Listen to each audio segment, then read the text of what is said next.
Hello and good evening. We are live from Bajonkenen. We would like to welcome our viewers from all around the world, Bajonkenen, Bajonkenen 2, South Bajonkelo, to our studios in central Bajonkenen. This is the Bajonkenen presidential debate. Candidates' mics will always be on, and they are both super respectful, so there should be no issues. Gentlemen, thank you both for being here. Let's start out with the issue that voters consistently say is their top concern. The so-called cave incident, where a remote cave filled with prisoners trapped since birth had an inmate leave and become enlightened in South Bajonkenen.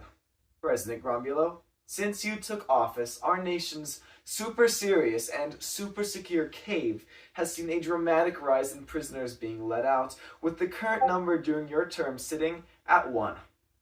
How do you suppose this enlightenment will impact the running of the prison going forward?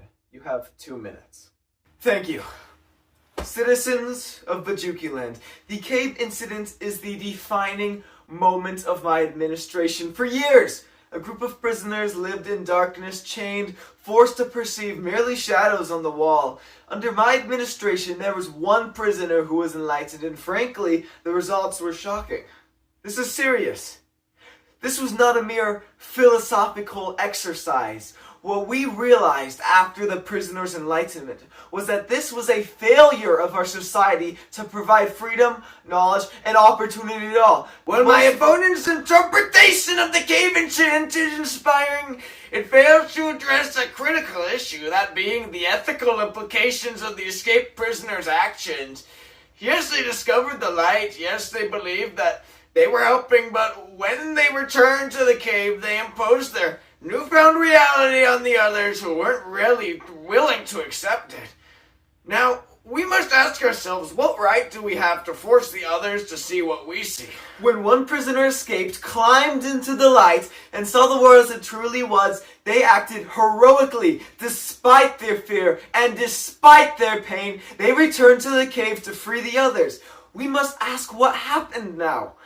Their fellow prisoners rejected them, clinging to their comfortable illusions. They attacked the messenger of truth. This is a stark reminder of how resistant we are as a society to change. Think about when Bajonkelo was incorporated into Bajonkenen 2 and now the 4th Bajonkenen War.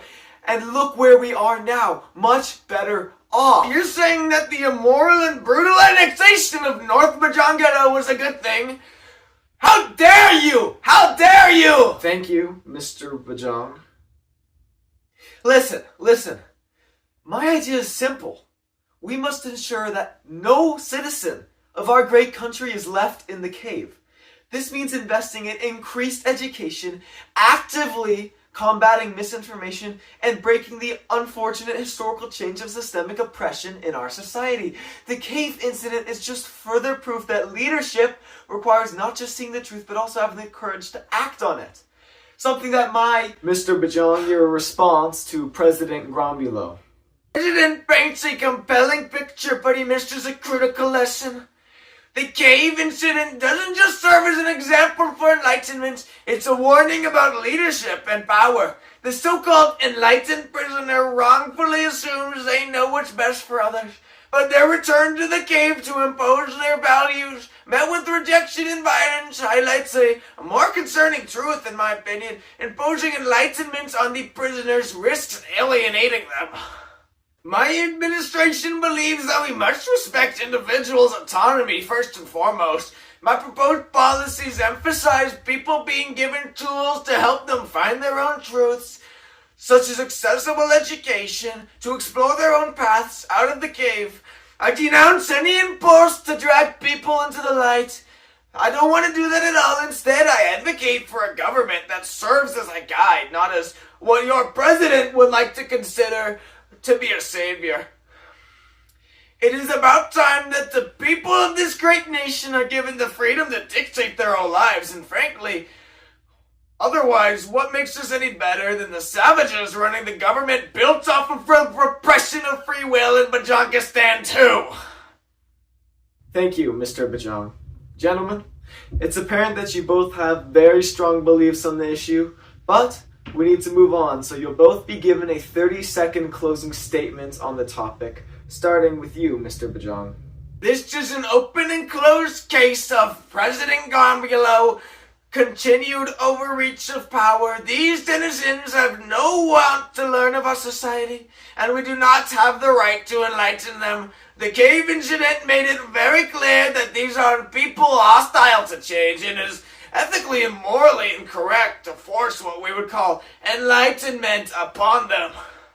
Thank you all very much. This is ridiculous. I can't believe this. Seriously. Being a nation that was, until recently, closed off to the world, it is a ridiculous thought that we shouldn't push all of our citizens towards the truth, no matter the process is painful for them. Sometimes the truth hurts. It's time that we as a society reject the ideas that living life through reflections of our reality is normal. There are still people who believe that Bajonkenen fishing simulator is legitimate, even though it's a well-established fact that the Bajonkenen farm simulator is the only true form of the export. We must be the ones to drag our society out of the cave, and this is the only further emphasized by the cave incident.